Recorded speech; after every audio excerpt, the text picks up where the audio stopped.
Technical Icon YouTube channel. Please everyone like, comment, share and subscribe. বিসমিল্লাহির রহমানির রহিম। আসসালামু আলাইকুম ওয়া রাহমাতুল্লাহি ওয়া বারাকাতুহু।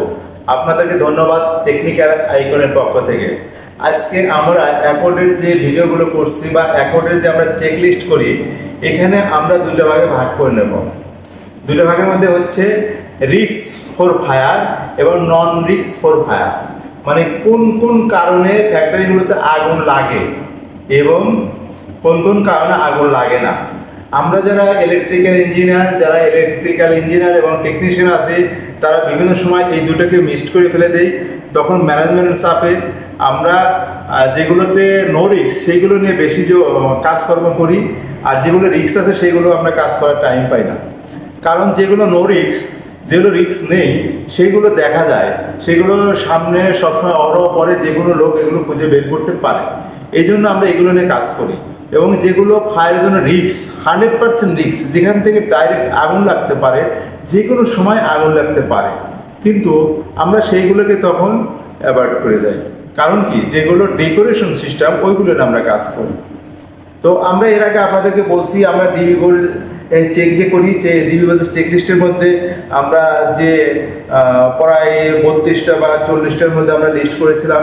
এই লিস্টগুলো আমরা সবসময় চেক করি, কিন্তু এর মধ্যে আমাদের এই 40টা বা 42টার মধ্যে আমাদের কিছু কিছু পয়েন্ট আছে যেগুলো ফার্স্ট প্রায়োরিটি দিতে হবে। যেগুলো থেকে আগুন লাগার সম্ভাবনা আছে, যেগুলো থেকে ফায়ার হওয়ার সম্ভাবনা আছে, সেইগুলোকে আমাকে ফার্স্ট প্রায়োরিটি দিতে হবে। আর যেগুলো আগুন লাগার সম্ভাবনা নাই, সেগুলো আমাকে সেকেন্ড প্রায়োরিটিতে রাখতে হবে। এগুলো আমার ডেইলি চেক করার দরকার নেই, সাপ্তাহিক চেক করার দরকার নেই। যেমন আমি বলি এসএলডি যদি আপনি একবার করেন আর এখান থেকে জাস্ট একবার পাস করলে হলো, এখানে কিন্তু আগুন লাগার কোনো সম্ভাবনা নাই। আপনার ডিবি বোর্ডে ইন্ডিকেটর নাই, সে ইন্ডিকেটরের জন্য আপনার আগুন লাগবে না। কিন্তু আমরা কি, যখন একজন লোক দেখা যাচ্ছে চেক করলে বলো, যারা নন টেকনিক্যাল, তারা বললো এই ডিবি বোর্ডে কেন ইন্ডিকেটর নাই, ডিবি বোর্ডে কেন চেকলিস্ট নাই, ডিবি বোর্ডে কেন লক করা নেই, ডিবি বোর্ডে কেন তার ঝুলতেছে বা পাশে একটা তার কেন ঝুলতেছে। তো এই ধরনের যেগুলো আছে, এইগুলোতে আগুন লাগার কোনো সম্ভাবনা নাই।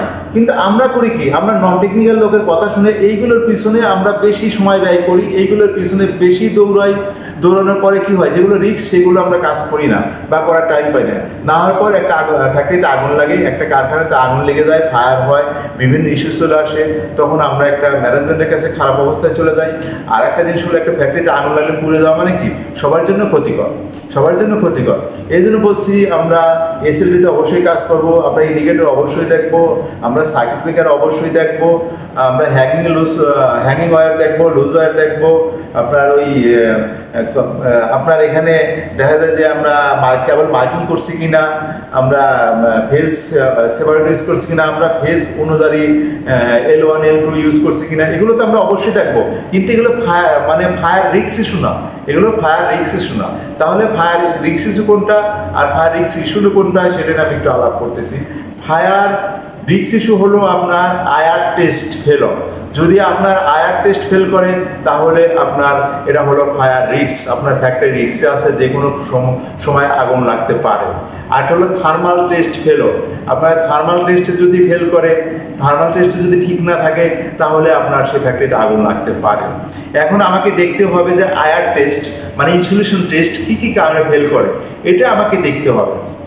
এটা যদি বুঝতে পারি, ঠিক মতো কাজ করি, এটাকে আমি ফার্স্ট প্রায়োরিটি দেই, তাহলে আপনার ফ্যাক্টরিতে আগুন লাগার কোনো সম্ভাবনা নাই। তো আয়ার টেস্ট মানে ইনসুলেশন কী কারণে ফেল করতে পারে।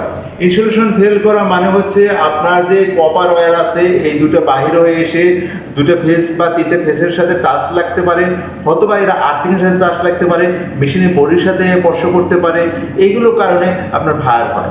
তো এইগুলো আমাকে বুঝতে হবে। ধরেন ইঁদুরে বা পোকামাকড়ে আপনার তারটা কাটার পরে কি হলো, দুটো কপার ওয়্যার পাশাপাশি চলে আসলো, ফেস টু ফেস কাছাকাছি চলে আসলো, বা ফেস টু নিউট্রাল কাছাকাছি চলে আসলো, তখন কি হবে, সেখানে আগুন লাগবে। তাহলে আপনাকে ফার্স্ট প্রায়োরিটি দেখতে হবে যে ইঁদুরে তার পোকামাকড়ে আপনার তারটা কেটে নেগেট করছে কিনা, মানে কপার ওয়্যারটাকে বাইর করে নিয়ে আসছে কিনা, এটাকে আপনাকে ফার্স্ট প্রায়োরিটিতে চেক করতে হবে।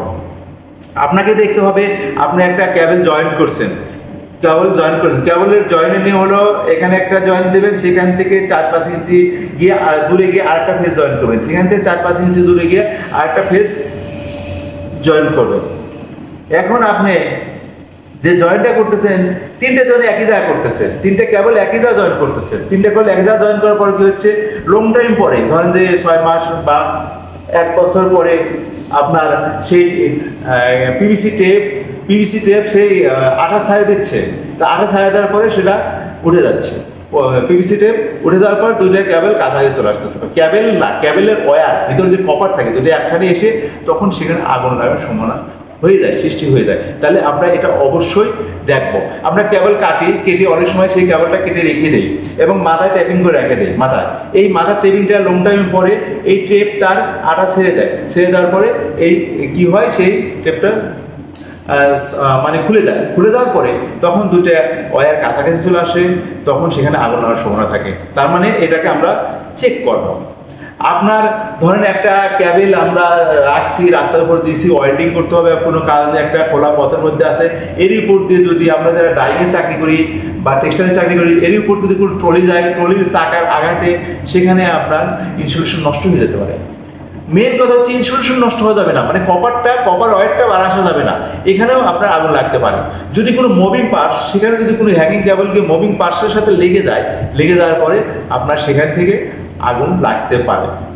আপনার মনে করেন আমরা কি করি, বিভিন্ন ফ্লোরে বিভিন্ন জায়গায় প্যাডিস্টাল ফ্যান ইউজ করি, বিভিন্ন সকেট ইউজ করি, আমরা বিভিন্ন জায়গায় ওয়েট ব্যালেন্স ইউজ করি। এই ব্যালেন্সগুলো যখন আমরা বিভিন্ন জায়গায় এক জায়গা থেকে আরেক জায়গা, এক স্থান থেকে আরেক জায়গা নিয়ে গেলে হয় কি, আমরা যে কেবল দিয়ে পাওয়ার কেবল দিয়ে কানেকশন করি, এই কানেকশনটা দেখা যায় ওই তারে এখান থেকে ওখানে যাইতে মানে প্যাচ লেগে একসময় কি হয়, সেই কেবলের ইনসুলেশন নষ্ট হয়ে যায়, কেবলটা নষ্ট হয়ে যায় নিয়ে গেলে ওইখানে আপনার ইনসুলেশন নষ্ট হয়ে দুটো কপার ওয়্যার একখানে এসে তারপরে সেখানে আপনার পার্কিং করতে পারে। পার্কিং করে তারপরে সেখানে আগুন লাগতে পারে।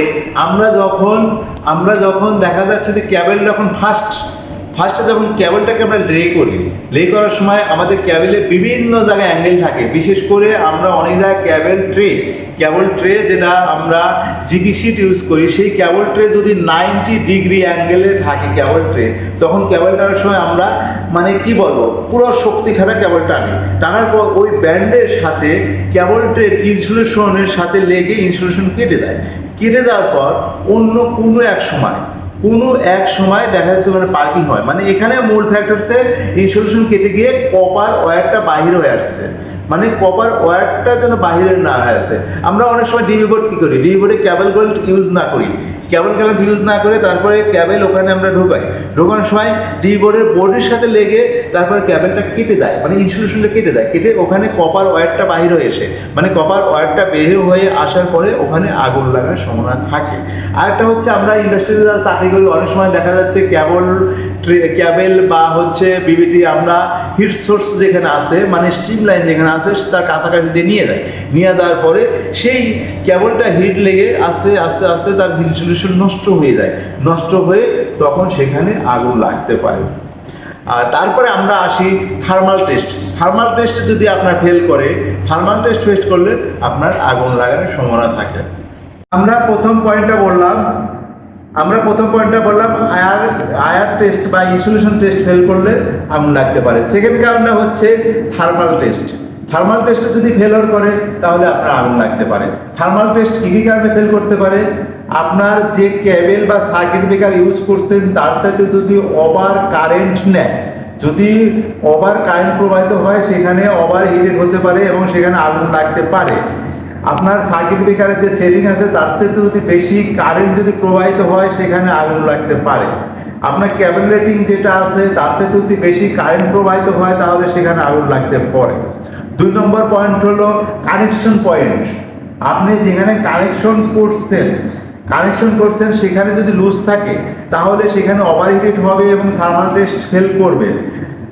যেমন হতে পারে সার্কিট ব্রেকারের কানেক্টর পয়েন্ট, যেমন হতে পারে বাসবারের কানেক্টর পয়েন্ট, হতে পারে আপনার মোটর টার্মিনাল কানেকশন পয়েন্ট, হতে পারে আপনার ম্যাগনেটিক কন্ডাক্টরের কানেকশন পয়েন্ট, হতে পারে আপনার ফিউজের যদি বেজ লুজ থাকে সেখানেও আগুন লাগতে পারে। আপনি দেখতে হবে কোথায় কোথায় লুজ কানেকশন হতে পারে, সেখানে ওভারহিট হবে। আপনি দুটো ক্যাবেল জয়েন্ট করছেন, জয়েন্ট পয়েন্ট যদি আস্তে আস্তে যদি লুজ হয়ে যায় সেখানেও আপনার হিট হতে পারে।